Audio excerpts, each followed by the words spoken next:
Hi, everyone. We're still a couple of days before the start of the class, and as I've said often, you don't really have to start until Monday. And even then, I want the first week of our class to be as relaxed as possible. Don't hurry through the introductions. Take your time. Don't plunge into the readings. Just gradually move into it. I also want you to have a break. I realize that the spring semester just completed, and everyone needs a couple of weeks without worrying too much about school. And that's, as I'm saying, I'm trying to foster a very relaxed and thoughtful atmosphere in our class. And the reason for that is that that's the best way to teach and the best way to learn philosophy. Philosophy is a topic like no other topic, for reasons that will take you, a few weeks to really begin to grasp. Um, and I think that in many ways, regardless of how we start or started, um, grasping that and coming to terms with that, the uniqueness and the singularity of philosophy is just really important. If I had to draw a parallel, I would say that philosophy and religion are very close. People disagree with me on that for a thousand different reasons, but frankly, I disagree with them.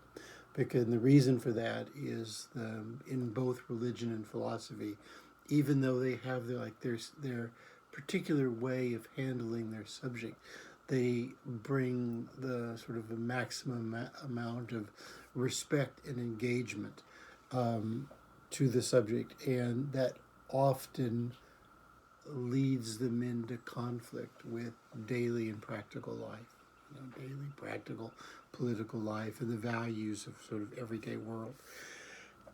So, without further ado, what the real reason for doing this is I want to in the class what I want to do is do a series of videos called First Look.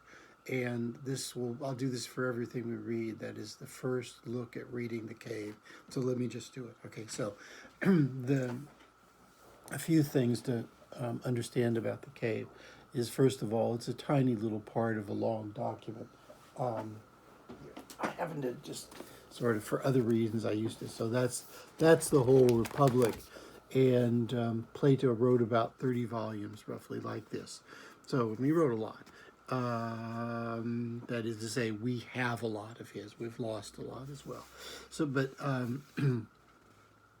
the point I want to make here is the cave is just a 4 or 5 page segment of this, and it's meant to be a sort of overview, a kind of popular overview that people can just, read in, whatever, 15 minutes or 2 hours, depending on your degree of attention, and get an idea of what the whole Republic is about. That's what this is, Plato's Republic. And I think that works really well. Okay, once again, I'm not doing a good job at helping you with the first look. So, the cave is supposed to represent not just Plato's Republic, but all of human life. It's a portrait or a snapshot, or an allegory is the official word for it, of human existence. And I mean, think about that. I mean, just a pretty ambitious thing to do.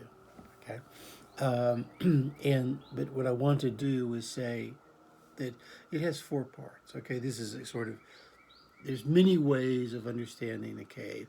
Every single phrase and every single sentence has like 10 million interpretations. There's thousands of tens of thousands of books written on the cave, and it's influenced innumerable people. But there are some things that are pretty clear. Okay, and this is what I want to sort of share with you to help you in your first read, and your first coming to terms with what philosophy is.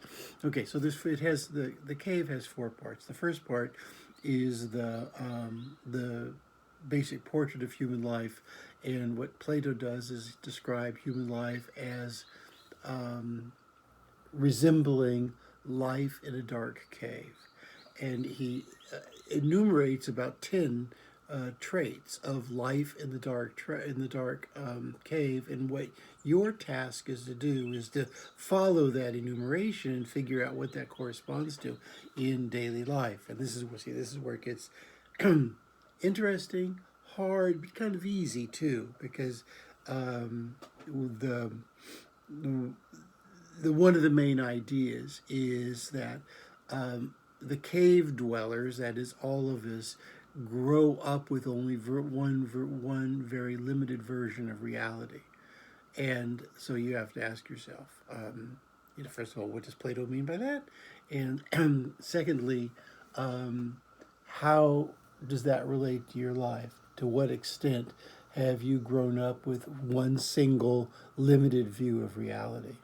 Okay. And here, let me just do the beat. Like there's 1,000 really simple ones. Let me give you a simple example.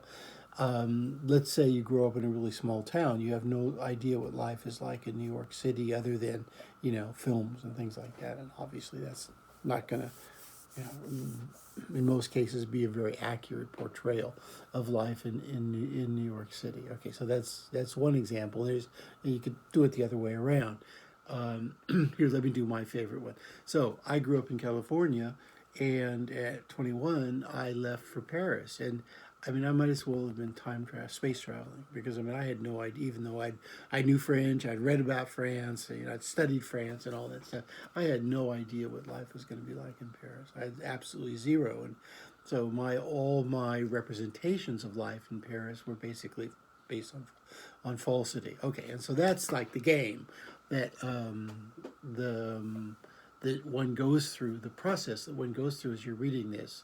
It's an allegory, so everything in it represents life in general. So you just have to isolate the traits and then ask, well, what does that mean in my life, if anything? And you're welcome to say, no, it doesn't mean anything. It's completely wrong. There's no aspects of my life, anything like that. Okay. So that's the first part, the cave. The second part isn't as long. It's just, I forget how long. It's 5 or 6 sentences long, and this is the ascent from inside of the cave to outside of the cave. And even though it's just a few sentences, a lot's going on. So that part of the cave represents, it's the second part of the cave, and that represents growth, development, or the acquisition of philosophy, depending on how you want to understand it. And the process and the method for understanding is always the same. You isolate the characteristics, you figure out what Plato was probably saying, and then you ask, well, how does this apply to my life? Now, expressed like this, it seems like a little bit trivial, but once you really start to think of it, you realize it's anything but trivial. And that's my job, to show you that it's not trivial. It's really important, and the process of figuring all this out is just of great value. But that's we'll do that in a few weeks. Now, the third part, of the cave is outside of the cave. So the first part is down inside the cave. The second part is the ascent to the outside, and then he gets to the outside of the cave. And this is at the point outside the cave where he sees the way things really are. They're not shadows, they're not imitations, but there's not like filtered shadowy light, but there's real light. There's the sun, and there's plants, and then he has a process where he comes to terms with what all that means. Okay, and so once again, that's the third part of the cave, and you have to work on how that relates to your own experience. It's always the same. Okay, so and then the fourth part of the cave is the return. So the escaped prisoner looks around, he sees the real sun, he sees the plants, he sees nature, and he realizes it's very different from down the bottom. And he then, at that point, he realizes that he needs to go back. He needs to do the return, quote unquote, and he has to talk to the people. And the big drama of that return is no one wants to hear him, and no one wants to talk to him. And if he starts to, press a little bit and say, oh, I know the way things really are up there, they want to kill him. Okay, so this aggression between the person who has experience and knows, and the person and the people who don't have a very wide experience and don't know is a major trait in philosophy.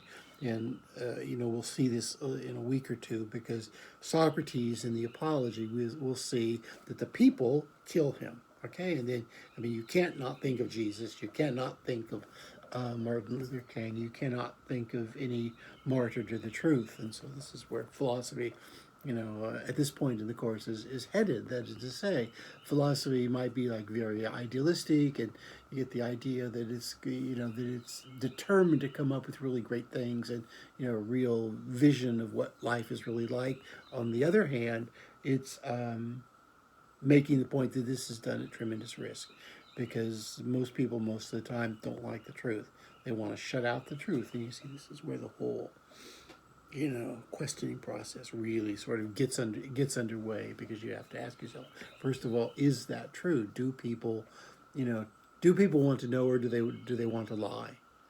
And I think, as we'll be talking about, that at this point in U.S. history, after all people have been through for the last whatever years, this is like a primary question. This is where philosophy is very useful, because the road that we are traveling in 2021, globally, not just in the United States, is the road of philosophy that philosophers have been struggling with and working with, and helping us for basically 3,000 years. So okay, so that's your first plunge is into the cave. It has 4 parts. You want to identify the traits or the characteristics in each part, and ask what they mean and what they mean to you. Okay, I hope that helps.